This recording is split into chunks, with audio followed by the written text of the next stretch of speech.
Local, tá bom? Bom dia, então. Hoje a gente vai estudar ali, a gente vai estudar, né? A gente vai ver uma outra parte do conteúdo, a gente vai mudar agora. Vocês ali na parte teórica, vocês já começaram com a questão de análise de complexidade, de algoritmo e tudo. E hoje, na verdade, a gente vai começar a ver como a gente pode fazer essa análise de, vamos falar assim, desempenho, certo? Mas de uma forma mais prática ali em Java. Tá bom? A gente vai ver alguns exemplos, vai ver como que a gente pode medir esse desempenho na prática no Java, para ter algumas noções. Mas antes disso, eu queria saber de vocês, o que vocês entendem, o que vocês viram ali de análise de complexidade, o que vocês viram, qual que é a ideia por trás disso. Até que eu tinha dado, quando eu tinha dado ali algumas aulas presenciais para vocês, eu tinha entrado nesses detalhes, na análise do custo computacional dos algoritmos. Quem que pode me dizer aí? Quem quiser falar no microfone.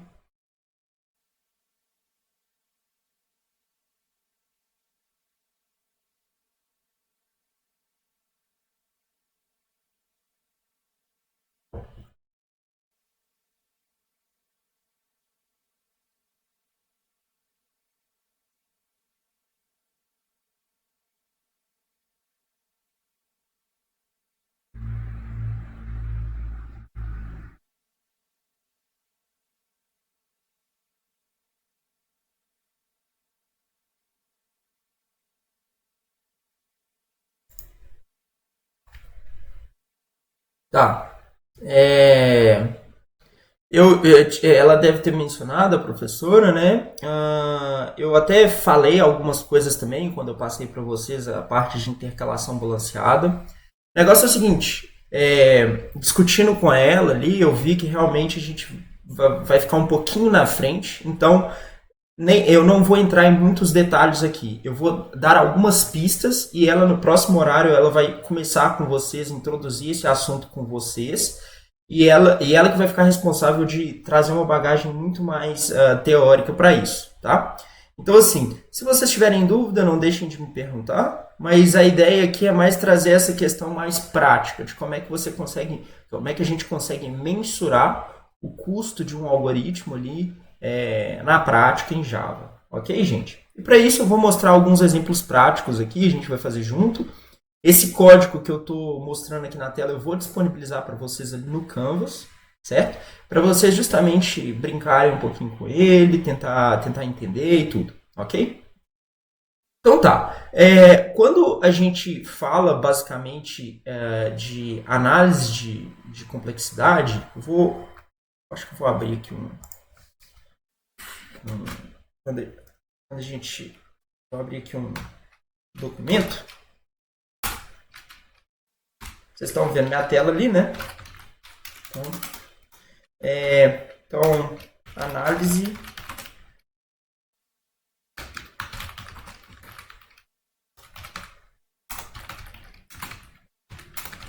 que aí a gente vai anotando aqui as coisas mais importantes. Análise de desempenho de um algoritmo, certo? Então, quando a gente fala de desempenho, ou quando a gente está analisando o custo de um algoritmo, a gente pode pensar em duas métricas, basicamente. A gente tem a métrica tempo, que ela é a métrica mais natural, que praticamente a gente usa sempre. Assim, quanto tempo que esse algoritmo demora? Ele está relacionado, o tempo ele está relacionado, então, ao número de operações, certo? A quantidade de operações. E a gente tem uma segunda métrica que é assim. Então a gente tem o tempo e a segunda métrica que a gente teria seria o espaço. Então aqui está ligado ao tamanho das estruturas de dados, tá certo? Então, quando a gente está falando basicamente de análise de desempenho, a gente está olhando para uma dessas duas métricas, certo? Quando eu falei ali da intercalação balanceada com vocês na sala de aula, eu mostrei que a ideia é que a gente tem aquela árvore de recursão, e aí quando a gente divide a nossa árvore de recursão, a gente tem uma árvore que tem uma profundidade log n. Lembra que eu falei de umas coisas assim? E aí, para a gente ordenar cada um dos bloquinhos, a gente tinha um custo. Lembra que eu falei de algumas coisinhas assim? Deixem no chat se vocês lembram vagamente.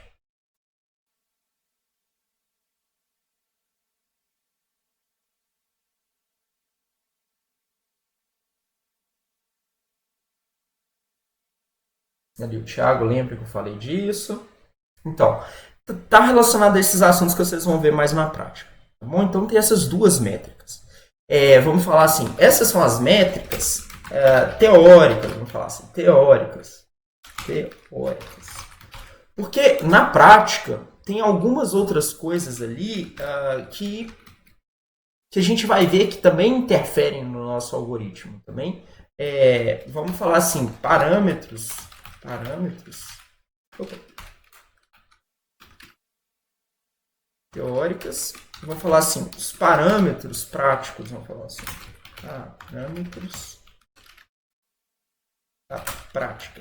Alguém saberia me dizer o que interfere, por exemplo, no tempo que um determinado algoritmo ele vai demorar?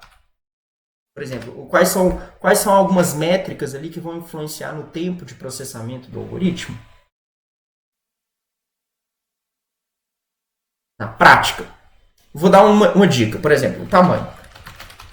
O tamanho da sua entrada. Tamanho da entrada. Que assim, quanto maior a quantidade de dados que vai entrar, de alguma forma isso vai impactar, porque eu vou ter que processar mais dados. Todo mundo é de acordo com isso? Bora. Então vamos tentar pensar em outras métricas assim.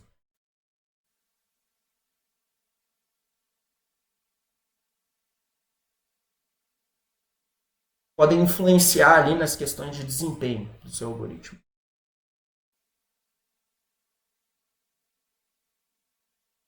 Pode ser, Ian. A ideia, você está falando assim, às vezes para imprimir muita coisa é ruim, né? Talvez isso aí estaria relacionado vamos falar assim, quantidade de entrada e saída, né? Que isso, se a gente está fazendo muita entrada e saída, operações de entrada e saída tem um custo, né? Que a operação de entrada e saída é muito lenta, mesmo sendo só na tela, né? Mas o que, gente?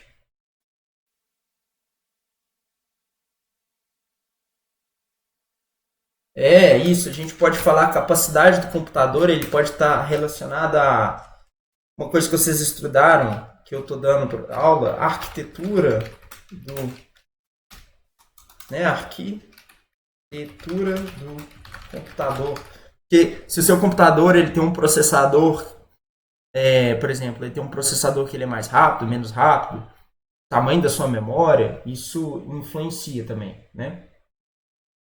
O Ian falou uma coisa bem interessante, recursividade. A recursividade, ele é eu vou frisar aqui, a recursividade, ele é como se fosse a maneira que a gente implementa o algoritmo, certo? Porque a gente pode implementar o algoritmo de forma recursiva, ou algumas vezes a gente pode pegar o mesmo algoritmo e escrever uma versão iterativa dele usando um laço de repetições, certo?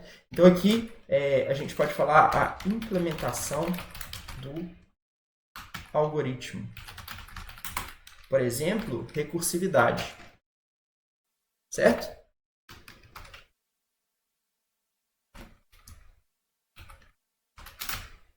Então tem basicamente esses pontos aí que eles vão influenciar vou falar assim, no desempenho. Tá? Deve ter alguns outros, mas os que eu queria mais frisar era esses aí, tá bom? Então, vamos fazer o seguinte. Vamos dar uma olhada na prática, como é que isso funciona, ok? Quem quiser aí, eu posso mandar esses carinhas aqui para vocês depois ali no e-mail, tá bom? Eu vou mandar todo mundo que já preencheu ali, gente. Todo mundo que já preencheu o drive ali, eu mando para todo mundo que tá lá, tá bom? Mas isso aí é bem um resuminho do que a gente vai tratar aqui na aula e também está sendo gravado, né? Pode mandar nas notas compartilhadas também. É porque as notas compartilhadas elas somem depois que o vídeo vai embora, né? Mas eu vou já mandar aqui. Notes. Tá? Eu vou mandar aí de qualquer forma, que aí a gente já fica.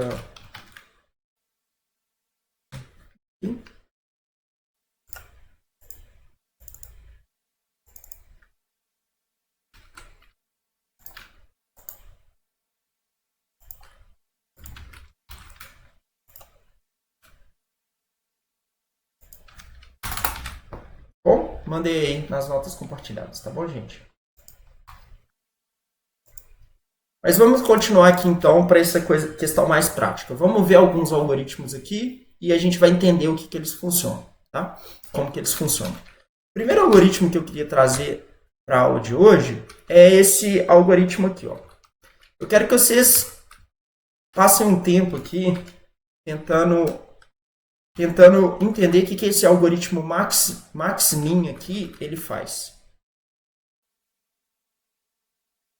Digitem aí ou me falem o que vocês acham que esse algoritmo está fazendo.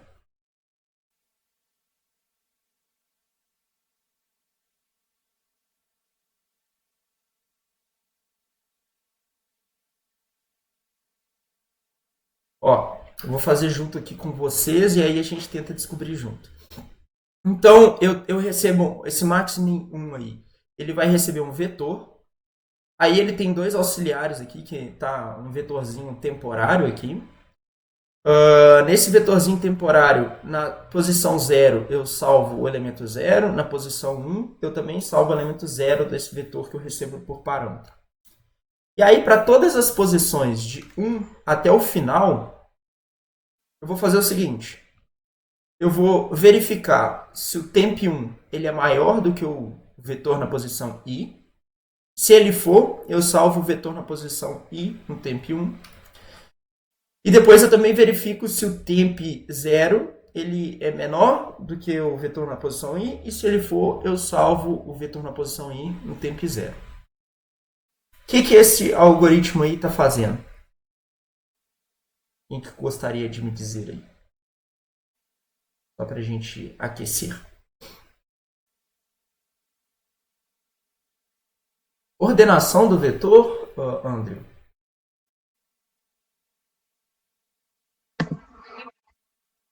Ele retorna um vetor com o menor e o maior, valor do vetor do parâmetro? Isso, então ele é o que o Matheus falou ali, na verdade, ele tá. Vamos tentar estruturar isso melhor aqui. Esse cara aqui, ele está percorrendo o vetor inteiro e ele está procurando nesse vetor o maior e o menor elemento do vetor, certo? Então aqui, ó, nesse primeiro if a gente vai checar se o elemento atual ele é o maior do que o maior que eu já encontrei. E nesse segundo cara aqui, nesse segundo if, eu estou justamente verificando se o elemento atual ele é o menor do que o menor elemento que eu já encontrei. Então aqui, esse primeiro if, a gente está fazendo uma seleção. Seleciona maior elemento. Deixa eu trocar para português aqui.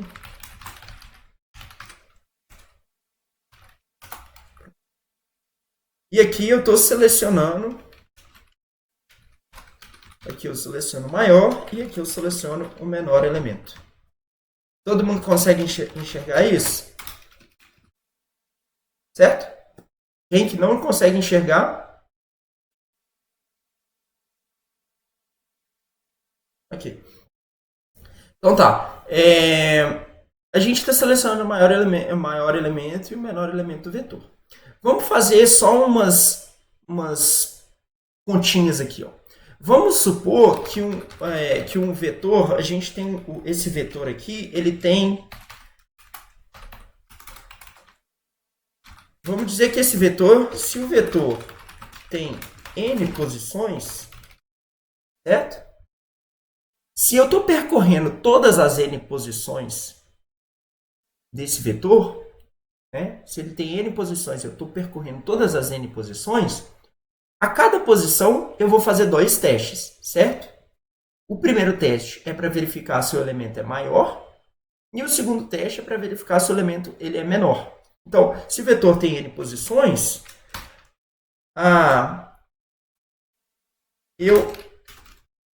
realizamos 2 testes a cada elemento considerado,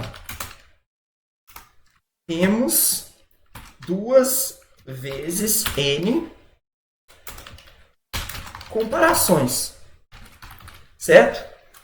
Então aqui eu só estou tentando fazer uma análise disso. Então quer dizer que, olha, se eu tenho o vetor, ele tem n posições, e a cada elemento que eu estou processando, cada elemento que eu estou considerando, eu vou testar se ele é o maior ou se ele é o menor, a gente vai ter necessariamente 2 vezes o número n comparações. Na verdade, a rigor seria 2 vezes n menos 1, porque a gente está pulando o primeiro elemento. Mas assim, eu estou meio relaxando isso aí, falando, ó, é aproximadamente 2 vezes n comparações. Todo mundo consegue ver isso? Quem que não consegue ver isso? Tá tranquilo? Posta aí no chat para eu saber que tá tranquilo para a gente avançar. Tá tranquilo, então. Tá. Favorável, Ricardo. Seguinte, então.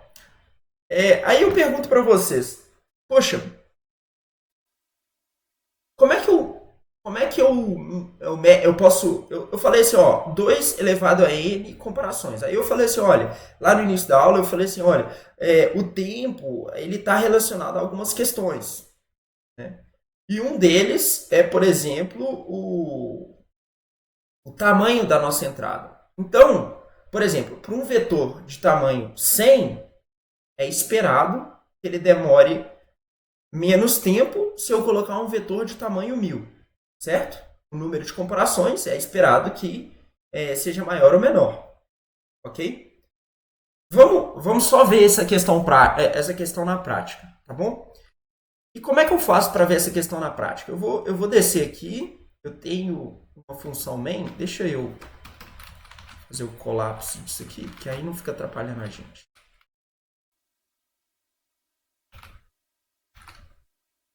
Eu tenho essa função main aqui. Vou comentar essa galera aqui.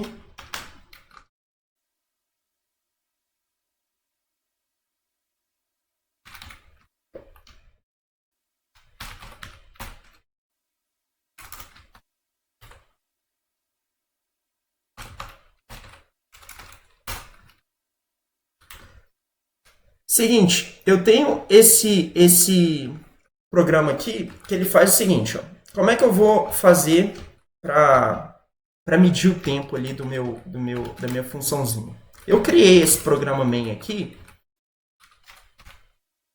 que ele é bem bobinho. Que ele é o seguinte, eu vou chamar minha função ali, que é a minha função max min 1, tá bom? E aí eu vou passar um vetor ali, ó, que eu criei os dados ali, que é um vetor que eu criei o parâmetro nessa linha 143 aqui, tá certo? E aí o negócio é o seguinte, eu criei um vetor na linha 143 que tem um tamanho de 60, eu vou colocar um tamanho aqui de 100, por exemplo, 100.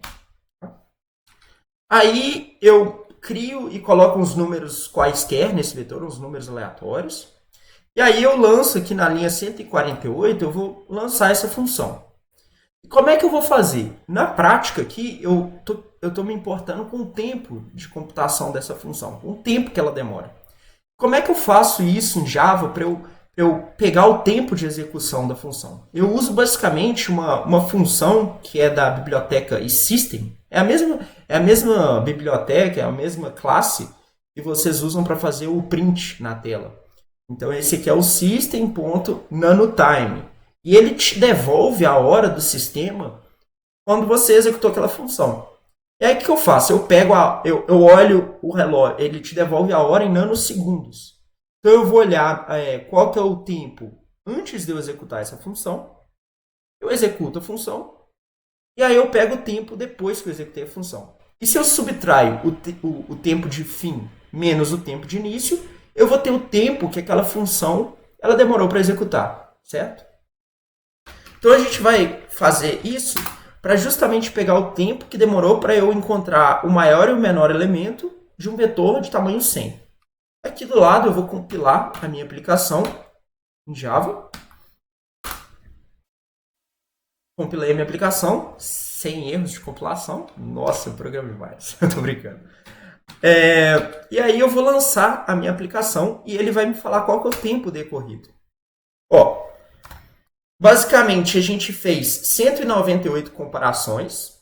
Por que 198? Porque o vetor tem tamanho 6. A gente faz 99 comparações para testar se o elemento é maior, 99 comparações para testar se o elemento é menor. E o tempo que passou foi esse aí, em nanosegundos, que é esse número gigante aí, sei lá, 2 milhões, não sei o quê. Certo? E aí, o que eu estava querendo mostrar para vocês, que a primeira noção que a gente tem é que justamente o nosso tempo, do nosso algoritmo, ele depende da entrada. Então, se eu colocar aqui um vetor maior, vou colocar um vetor aqui de 1000. Se eu multipliquei por 10 o vetor, é esperado, e eu não mudei o algoritmo, é esperado que o número de comparações que eu faço é 10 vezes maior e o tempo também é 10 vezes maior. Certo? Porque o algoritmo é o mesmo, eu só mudei a entrada. Vamos lá. A gente vai ver esse cara aqui. Então eu compilo novamente o programa e vou executar aqui. E acontece algumas coisas aí, né, interessantes. A gente consegue observar que realmente o número de operações ele multiplicou por 10. Mas o tempo aí decorrido, tá vendo? Ele não multiplicou por 10. Na verdade, ele meio que só dobrou ali. Isso aí, o tempo, ele começa a entrar, a gente vê que ele aumentou. Ele aumentou porque o tamanho da entrada é maior. Pronto. Ia ser bizarro se tivesse diminuído. Mas o tamanho da entrada maior, ele aumentou. Mas por que ele não aumentou por 10? Porque entra numa daquelas questões práticas. Tem a questão da arquitetura. A arquitetura, ela tem uma influência aí. Por exemplo, você tem questões da cache, você tem questões das instruções. Às vezes, para esse tamanho aí de problema, quando a gente aumentou, não vai dar muita diferença. Porque tem a cache, tem um tanto de coisa aí no meio. Tá bom? Mas, aumentou. Ok?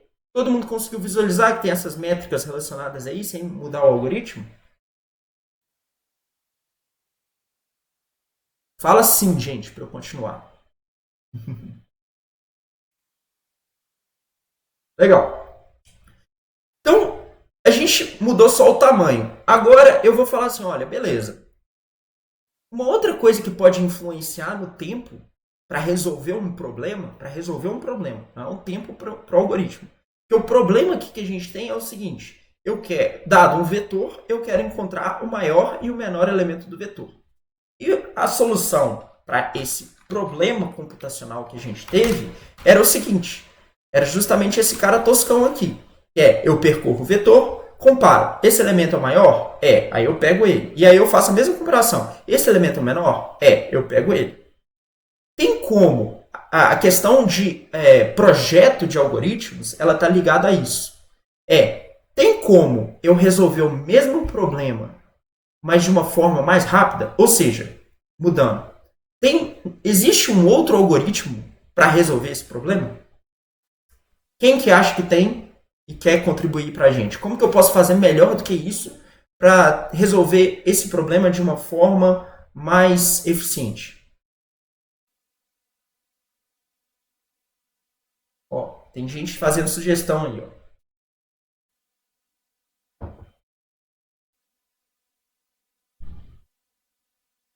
Então, o Ian falou que deve existir. O Gabriel falou assim, que no primeiro if insere um keyword continue. Então, o Gabriel falou uma coisa que é interessante. Matheus, eu acho que tem, porque no seu Max-Min tem o número 1. Tá certo. Vamos esperar aí, eu acho que tem mais gente digitando. Ricardo, eu acho que ele vai fazer uma sugestão.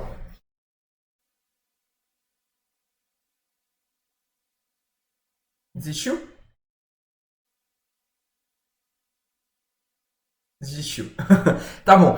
Mas o Gabriel, ele falou uma coisa interessante ali.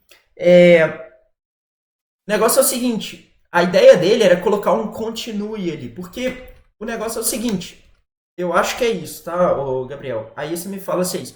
É porque assim, se eu colocar um continue aqui, ó, a ideia que ele falou é assim, ó, vamos colocar um... Ó, passar esse cara aqui pra frente. Né? Aí ele falou assim, continue. Não é isso, Gabriel? Falou? A ideia dele era isso. Por quê? O negócio é o seguinte.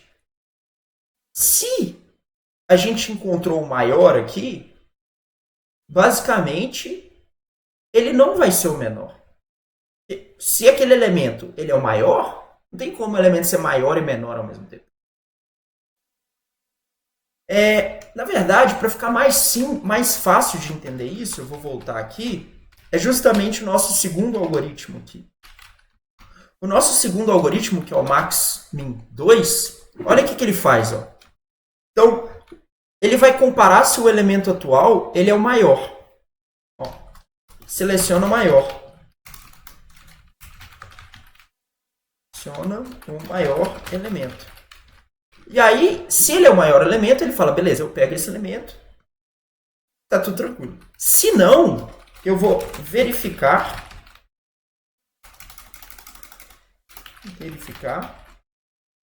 se é o menor elemento. E aí o que acontece? Porque se ele é o maior, pronto, vou embora. Se não, eu verifico se ele é o menor elemento.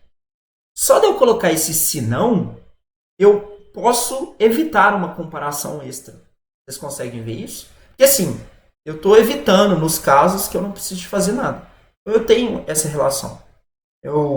E aí, o negócio é o seguinte. Vou fazer uma análise com vocês aqui. Ó, o Matheus está digitando.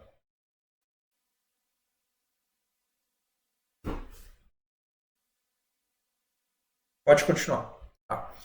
Eu vou fazer uma análise com vocês. Se o vetor ele tem um tamanho n, vamos imaginar que o vetor ele tem um tamanho n.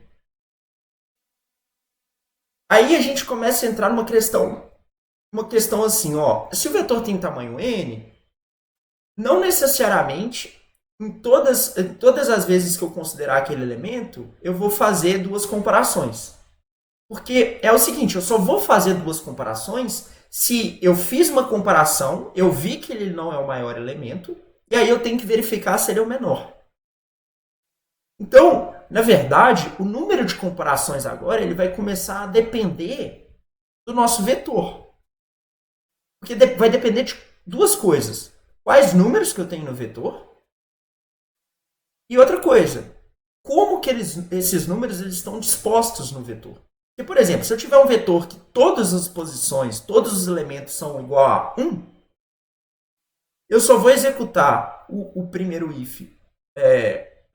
Eu vou ter que executar toda vez, eu vou ter que entrar no else. Porque ele não vai ser o maior, aí eu tenho que verificar se ele é o menor. Eu vou ter que verificar se ele é maior, vou ter que entrar no menor. Em compensação, se eu tiver um vetor que ele tiver ordenado de forma decrescente, eu nunca vou entrar no meu else. Então, existem essas noções aí de quais são os dados e como que eles estão dispostos no nosso array. E aí a gente tem que fazer até análises de probabilidade, vocês vão entender isso. É claro que na teoria, na graduação, a gente não fica fazendo análises de probabilidade dos dados. Mas quando você estuda isso na pós-graduação, no mestrado, no doutorado, a gente tem que levar isso em consideração para fazer uma análise desses tipos de algoritmo, que são algoritmos que a gente chama de algoritmos sensíveis à entrada. Então, se o vetor ele tem um tamanho n, o algoritmo é tamanho... Então vamos começar assim. Ó. O algoritmo é sensível à entrada. Certo? O que significa ser sensível à entrada? Números no vetor e disposição desses números no vetor. Certo? E aí, o que acontece? Se o vetor ele tem um tamanho n, no pior caso, 2 vezes n comparações são feitas. Certo? Porque no pior caso é justamente aquele caso, por exemplo, se todos os elementos do vetor forem iguais, ou se o nosso vetor estiver ordenado de forma crescente, eu vou sempre entrar no meu else, porque eu tenho que verificar se aquele é o menor elemento. Certo? No pior dos casos, eu vou ter que fazer 2 vezes n comparações. E no melhor caso, eu sempre vou cair no if. No melhor caso, então, eu vou fazer apenas n comparações. Fazemos n comparações. Certo? Então a gente tem essa coisa. Mas assim, pelo menos, ele é um algoritmo um pouquinho melhor. Porque assim, no pior caso, eu sou tão ruim quanto o outro algoritmo. E no melhor caso, eu sou muito melhor. Então, se você tem duas coisas e essa tem uma possibilidade de ser um pouco melhor, você sempre vai escolher esse cara. Certo?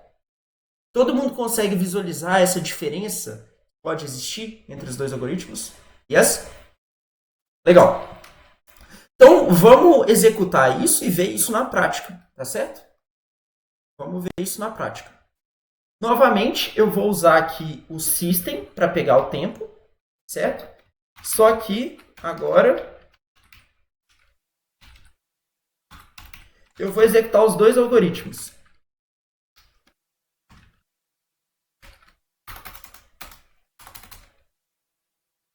Os dois algoritmos. O primeiro eu vou executar o maxmin 1 e o segundo eu vou usar o maxmin 2. No mesmo vetor. E aí a gente vai ver qual que é a diferença. Então eu vou limpar a tela aqui para a gente não ter confusão. Vou compilar meu algoritmo. Compilei meu programa. E agora eu vou executar. Ó. Eu vou colocar um tamanho menor aqui, porque aí a diferença fica mais evidente no número de comparações.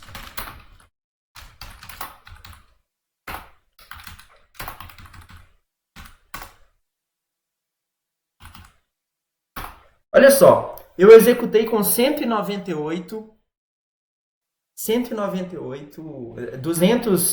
um vetor de tamanho 100. Tá? A gente já vê aqui, ó, que para resolver o problema, na primeira vez a gente gastou 198, a gente gastou esse tempo. E para fazer com 188, certo? Eu gastei, e para fazer o segundo algoritmo, eu fiz 188 comparações e eu gastei muito menos tempo. Claro, o tempo, de novo, ele está relacionado a questões arquiteturais. Aqui, gente, eu posso falar isso porque eu tenho mestrado em análise de desempenho, tá bom? É justamente uma questão arquitetural que é a memória cache. Ela está justamente mudando bastante o algoritmo aqui, tá bom? Isso aí é bizarro, o tanto que a memória cache pode influenciar. Porque, no primeiro caso, a memória cache ela não está com os dados carregados, no segundo caso está. Mas, enfim. A gente vê que tem diferença no número de comparações ali, na questão da quantidade do contador nosso. Tá vendo? Então a gente tem justamente, a gente está salvando 10 comparações aqui. E aí você pode extrapolar e falar assim, olha, podem ser 10 comparações, mas e se esse cara aí for cálculos mais complexos, você está salvando 10 cálculos mais complexos. E isso tem um peso muito grande no final do dia. Vou esperar ali o pessoal digitar. O Leonardo está digitando.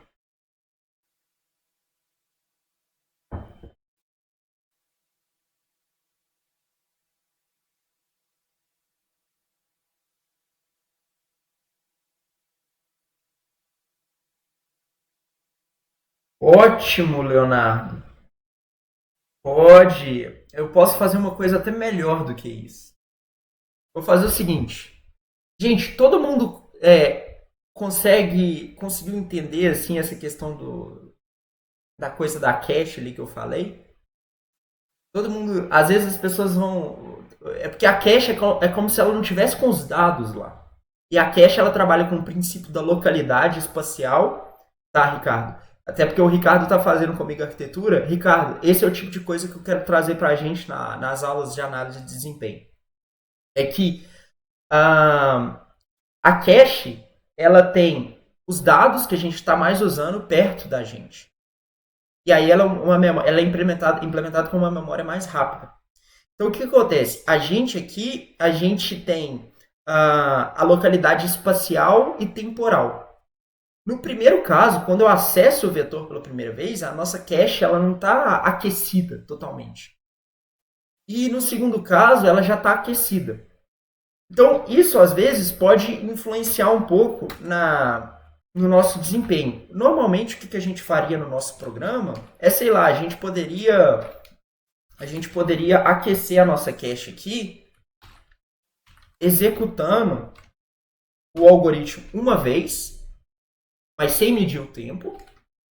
E aí aqui eu executo o mesmo algoritmo de novo, sem medir o tempo, só que na hora que eu vou medir o tempo, a cache já está aquecida. Quando a gente faz essas duas coisas aí, a gente executa a primeira execução para limpar e a segunda execução para limpar também, a gente justamente tem essa questão aí. A gente está eliminando o problema da cache, tá bom? Vamos ver aqui.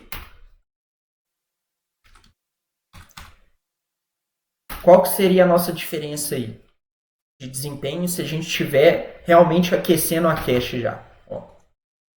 Então eu vou limpar aqui, compilei meu programa. Olha só, gente. O que vocês acharam do tempo? Loucura, né? Mas, olha só como que é interessante. Aí vocês estão vendo aqui que o tempo decorrido, ele até ficou maior para outra cache. É porque o tempo do vetor, o tamanho do vetor, ele é muito pequenininho. Então o vetor ele cabe na cache. É se eu colocar o que eu estou querendo dizer aqui, ó, que é o primeiro algoritmo, ele foi até melhor do que o segundo. Porque a gente tem. Começava com 3, Leonardo. Era tipo assim, diminuiu 100 vezes o tempo. Tá? É só para vocês terem umas noções disso. Mas assim, são todos aqueles parâmetros que influenciam que eu falei com vocês, tá bom? Mas vamos falar assim, de um ponto de vista algorítmico, a gente tem que realmente olhar ali a questão do número de operações que a gente reduziu. A gente saiu de 198 operações e para 188, tá bom? Então, mudou isso. Ok. Ficou claro essa questão aí de o que influencia no algoritmo? Eu vou tirar aqui a questão do armap da cache. Claro aí, gente?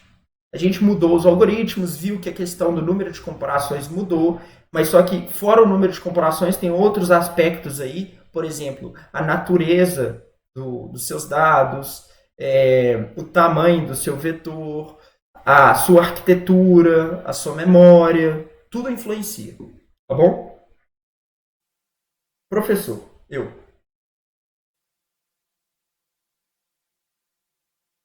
Tipo de dado influencia também. Se for um float, ele pode ser mais caro, menos caro. Se for um int, pode ser mais caro, menos caro. Influencia. Tudo influencia.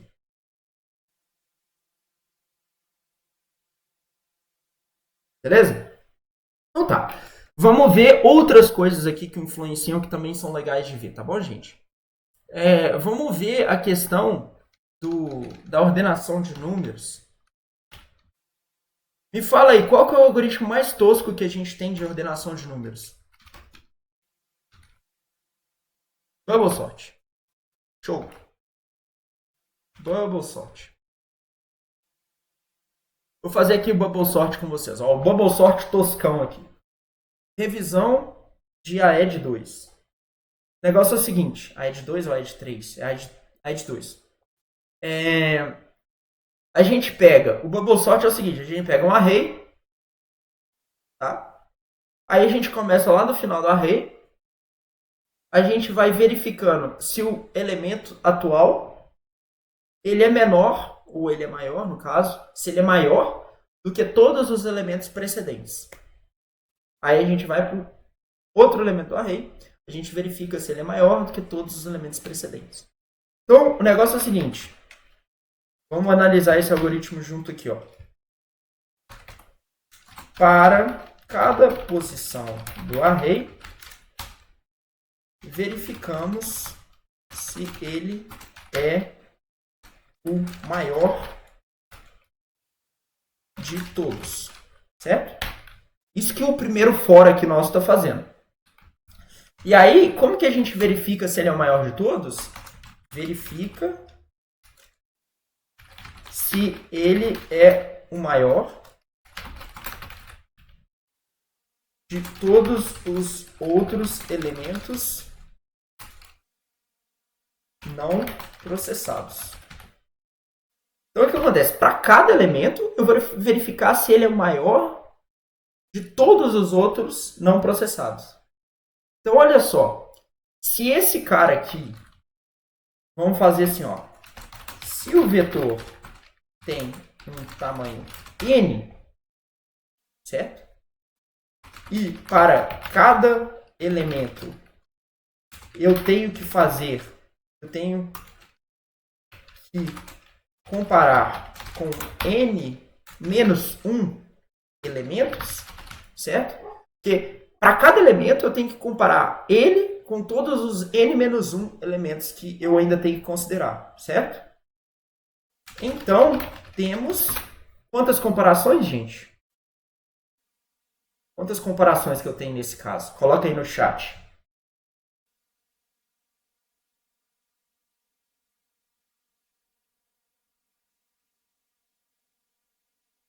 Dois n menos 1, né? Que seria na verdade, né? A gente teria, na verdade, 2n menos 1, porque eu li.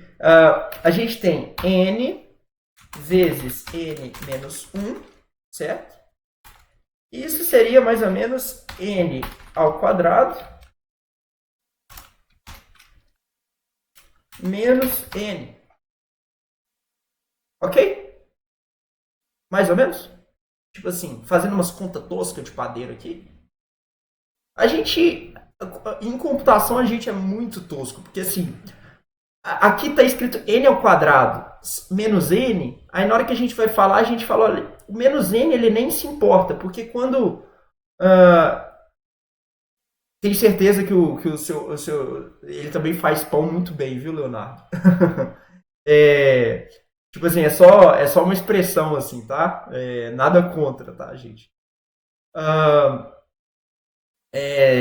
Seguinte... então a gente tem n ao quadrado menos n. A gente dá uma conchambrada, assim, a gente fala, ó, uma relaxada. Isso aqui é como se fosse mais ou menos n ao quadrado. Porque n ao quadrado, vocês vão estudar lá, quando n é muito grande, a função, quem que mais contribui para o valor da função é o n ao quadrado. Tá bom? Certo? Então, todo mundo consegue ver aí que é n ao quadrado, mais ou menos, né? N ao quadrado. Ok? Tá, legal. Me fala aí qual que é o algoritmo que vocês estudaram lá e te falaram que ele é muito topzera, apesar de vocês já terem visto ele no negócio. Isso. Colaram, né?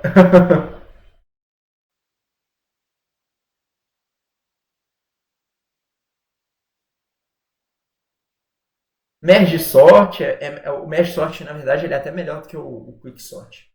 É, shell sort, vários são. A gente vai dar uma olhada aqui no quick sort. Tem dois aqui pra gente olhar, tá bom? Tem o selection sort e tem o quick sort. Mas assim, o selection sort eu vou deixar para vocês fazerem, quando eu entregar o código para vocês, eu vou deixar vocês fazerem a análise deles e fazer a comparação com os outros, tá bom? E tentar discutir ali, tentar pensar, e aí a gente pode até discutir isso na próxima aula, conforme for. Ok, gente? Vou deixar de propósito para vocês fazerem o selection sort. Vamos tentar entender como é que o quick sort, ele, só recapitulando, né? Alguém lembra aí, quer explicar para todo mundo, quem tem microfone aí, como é que o selection sort, o quick sort funciona? Alguém quer explicar aí? E lembra? Se não lembrar também eu falo aqui para vocês, gente. Não tem problema.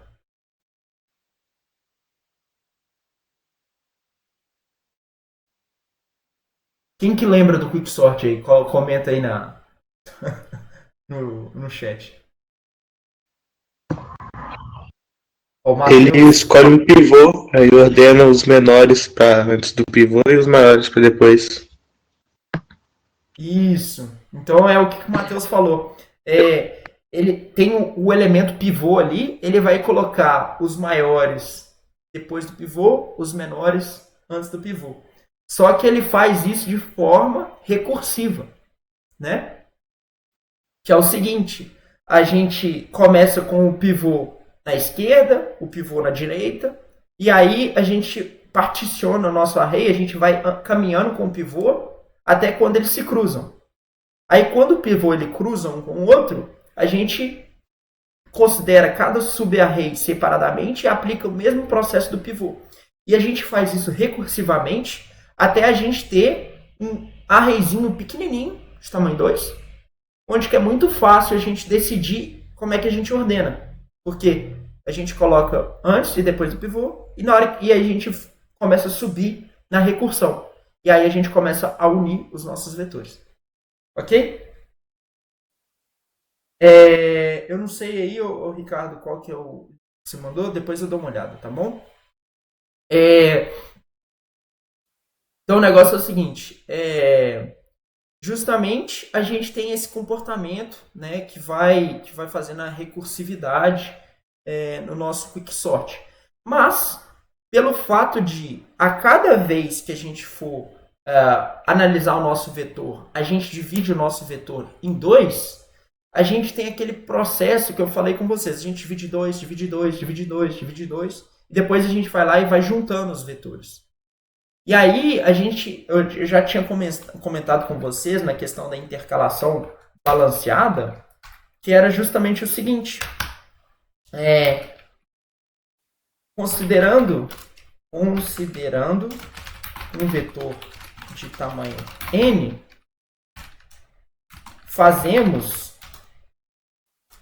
quando a gente divide em 2, divide em 2, divide em 2, divide em 2, a gente faz log n divisões, partições, vamos falar assim. Partições. A gente vai fazer esse processo de divisão log n, porque a gente tem n, dividiu por 2, lógico, o log ali era na base 2, né? Beleza. Quantas vezes que a gente vai pegar um array e dividir por 2? Log n, certo? Então, quando a gente considera um vetor tamanho n e a gente faz divisão, divisão, divisão, a gente tem log n partições. E para cada subvetor, fazemos n frações ali. Frações.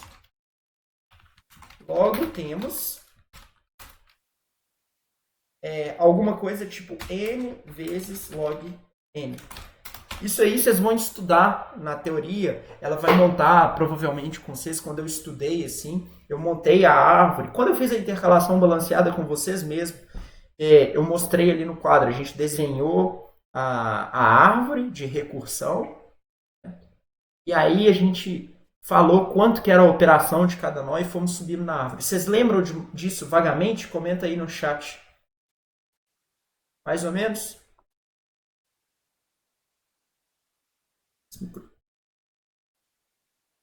Ricardo, se você lembra mais ou menos, não tem problema. Na hora que a Amália estiver explicando isso para vocês lá, foca nisso, tá bom? Pergunta e tal. Mas o interessante é falar assim, ó, o Quick Sort, ele é melhor, ele é mais rápido do que o Bubble Sort, né? Todo mundo...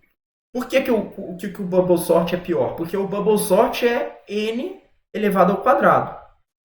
E o Quick Sort aqui, ele é n vezes log n.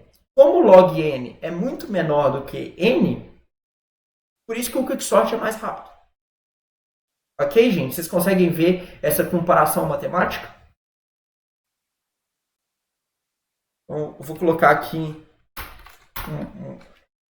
Quick Sort é mais rápido que o Bubble Sort, porque n ao quadrado é maior do que n vezes log n. Matemática isso, tá? E aí, o que a gente vai fazer? A gente vai rodar os dois algoritmos para ver isso, certo? Vamos rodar os dois algoritmos aqui. O primeiro deles, a gente vai fazer o Bubble Sort. Como é que está escrito aqui?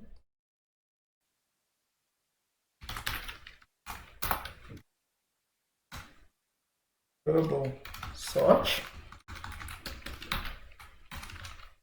Quick Sort.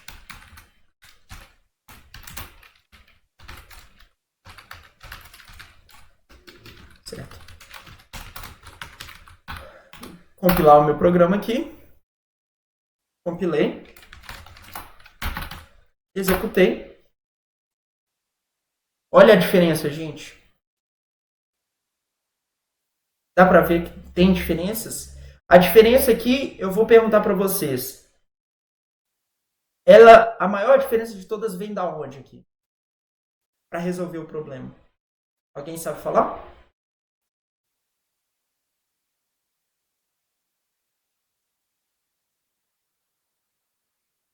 Do número de comparações. E por que um algoritmo está usando menos comparações que o outro?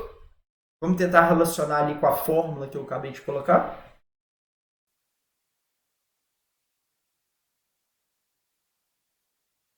Primeiro é redundante. Ele faz meio que força bruta. Na verdade, a diferença aqui é os dois algoritmos eles resolvem o mesmo problema, só que ele é mais rápido do que o outro, justamente porque o algoritmo mudou. E o algoritmo ele é mais esperto e realiza menos comparações para resolver o mesmo problema. É a mesma coisa ali, é a mesma ideia daquele outro algoritmo. Ok, gente? Tá claro? Então, realmente o algoritmo ele pode ter um impacto muito grande no tempo, no desempenho, para resolver um determinado problema. Ok? Tá, todo mundo deu para sentir isso no coração? Show. Agora a gente vai olhar uma outra questão, a última questão de todas, que é relacionada à implementação do algoritmo. Porque a implementação ela tem uma forte influência também no tempo, no desempenho do algoritmo. E aí, para esse caso, a gente vai ver aqui, estudar o Fibonacci. Quem que lembra aí da sequência de Fibonacci, como é que ela funciona? Ó, a sequência de Fibonacci, ela funciona do jeito que o Léo vai falar aí pra gente. C é igual a A mais B. E o A mais B são os dois números anteriores. Então, a sequência de Fibonacci é assim, ó. Ela começa com 1 e 1.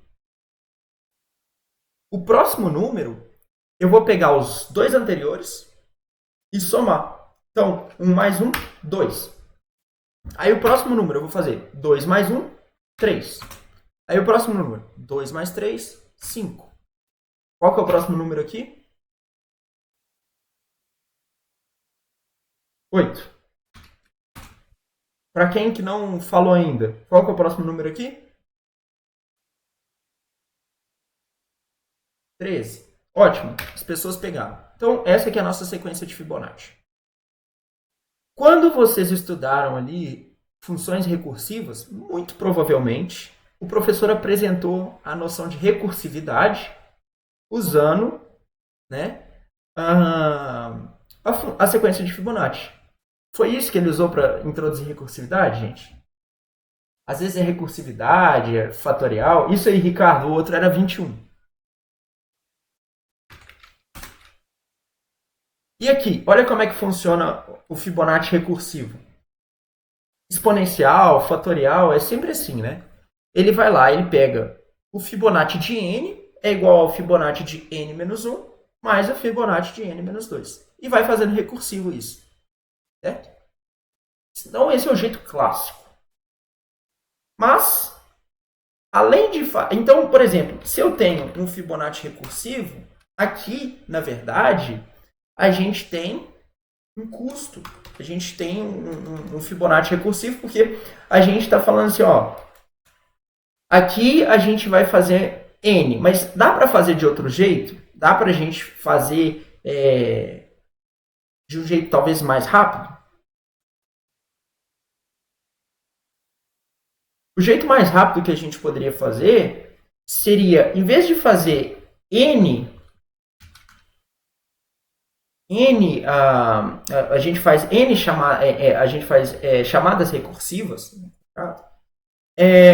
A gente poderia fazer o seguinte, a gente poderia ter um for, e aí a gente vai fazendo igual a gente fez ali naturalmente. A gente pode, ó, o próximo elemento são os dois anteriores. Aí eu somo os dois anteriores, o anterior 1 com o anterior 2. Aí eu pego o outro cara. Aí eu pego e atualizo o meu atual, certo?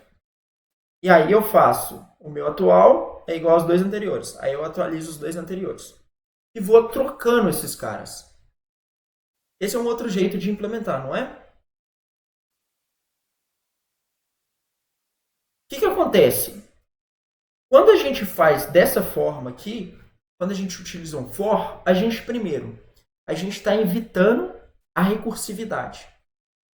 Mas mais do que isso, a gente também está evitando a redundância na recursividade. Porque quando eu calculo o Fibonacci de n-1, eu também tenho que voltar e calcular novamente o Fibonacci de n-2. Né? E aí a gente tem que fazer todo o cálculo para o Fibonacci de n-2 de forma redobrada. Vocês conseguem ver isso? Quando eu tenho a função Fibonacci recursiva?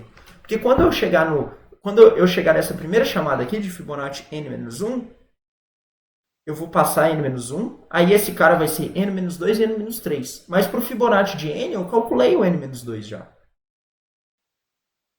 Então a gente tem uma redundância além das chamadas recursivas. E aí a gente vai ver aqui que fica muito custoso, certo? Eu vou colocar um exemplo aqui para vocês verem, ó, que é, por exemplo, um Fibonacci de 10. Pode ser? Fibonacci de 10. Então eu vou primeiro fazer um Fibonacci recursivo, Fibo recursivo, e depois eu vou fazer um Fibonacci fatorial não, iterativo, usando um laço.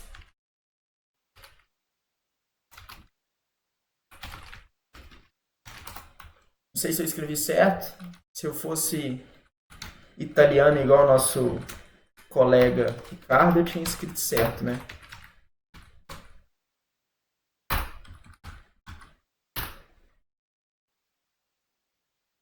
Peraí que eu errei. Ah, esqueci de tirar os parâmetros. Opa. Dados. Tá errado aí.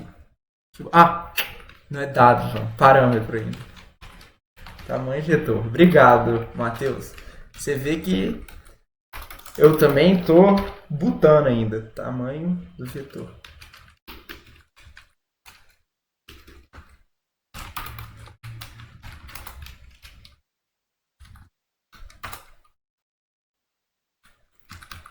Gente, olha que bizarro. Olha o tempo, como é que é bizarro. O Fibonacci recursivo, ele é 100 vezes mais devagar. Eu vou, só para vocês terem noção, eu vou aumentar isso aqui para 20.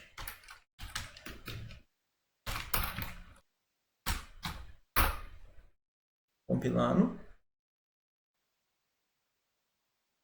Compilou. Vou executar. Olha só como é que a diferença cresce. É absurdo.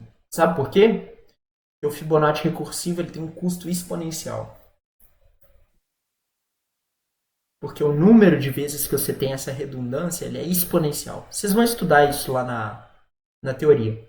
Mas só para vocês verem que a forma como eu implementei o algoritmo, ela mudou a complexidade do algoritmo, foi para exponencial e é bizarro. Ó. Se eu fizer 30, vou deixar aí. Olha só como é que vai aumentando de um jeito bizarro. Tá? Tem uns efeitos de cache, não sei o que. Vou colocar 100 aqui.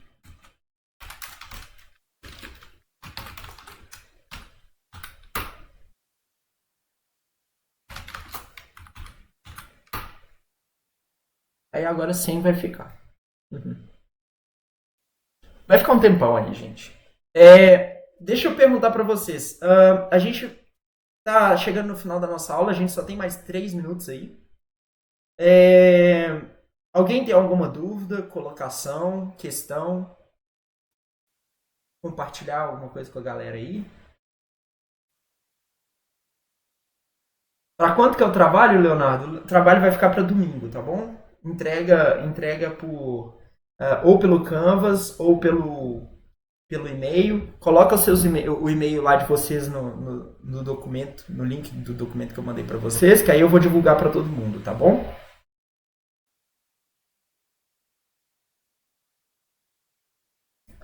Tem matrícula repetida no trabalho? Se tiver matrícula repetida, dá uma limpada lá, tá bom?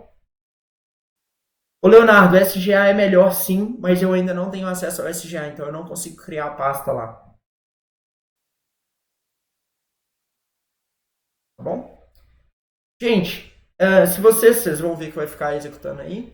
Então assim, eu vou encerrar aqui a nossa gravação. Primeiro no Canvas.